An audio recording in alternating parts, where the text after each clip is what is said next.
মারা গেছেন বিশ্বের সবচেয়ে দরিদ্র প্রেসিডেন্ট হোসে মুহিকা। খাদ্যনালীর ক্যান্সারে দীর্ঘদিন আক্রান্ত থাকার পর মঙ্গলবার 89 বছর বয়সে শেষ নিঃশ্বাস ত্যাগ করেন উরুগুয়ের সাবেক এই প্রেসিডেন্ট।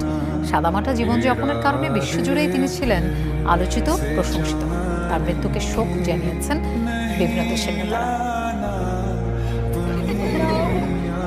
ছিলেন দেশের প্রেসিডেন্ট, অথচ বেতনের 90% দান করতেন গরিবদের। ছিল না বিলাসবহুল কোনো গাড়ি, ভ্রমণ করতেন পুরনো ফক্সওয়াগনে। এভাবেই সাদামাটা জীবনে আসক্ত ছিলেন উরুগুয়ের প্রয়াত প্রেসিডেন্ট হোসে মুহিকা।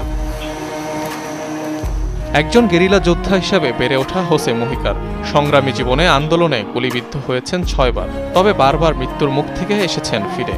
দীর্ঘ এক যুগেরও বেশি সময় নিঃসঙ্গতা আর অন্ধকার কাটিয়েছেন কারাগারে, তবুও ছাড়েননি হাল। ধীরে ধীরে রাজনীতিতে সক্রিয় হয়ে 2010 সালে উরুগুয়ের প্রেসিডেন্ট হিসেবে শপথ নেন তিনি। তবে প্রেসিডেন্ট থাকাকালেও বেছে নিয়েছিলেন সেই সাদাসিধে জীবনাচরণকে।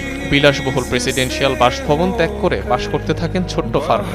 রাজনীতিপ্রীতির বাহিরেও ছিল বই পড়ার অভ্যাস আর কৃষিকাজের প্রতি অগাধ ভালোবাসা, যার সবটাই তিনি পেয়েছিলেন তার মায়ের থেকে। বর্ণাঢ্য জীবনযাপন অনুসরণ না করলেও রাজনৈতিক ক্যারিয়ারে বরাবরই সফল ছিলেন হোসে মুহিকা। ভোগবাদ বিরোধী অবস্থান আর নানা সামাজিক সংস্কারের কারণে পেয়েছিলেন বিশ্বজুড়ে জনপ্রিয়তা। বেশ কয়েকটি চলচ্চিত্র এবং প্রামাণ্যচিত্র নির্মাণ করা হয়েছে উরুগুয়ের প্রয়াত এই নেতার জীবন আর দর্শনের উপর ভিত্তি করে, যেখানে ঠাঁই মিলেছে তার দীর্ঘ সংগ্রামী জীবনের নানা ইতিহাস, সাফল্য আর সাদামাটা জীবনযাপন।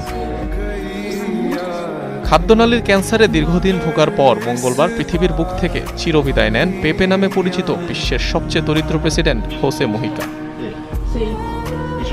অনিক রহমান, যমুনা নিউজ।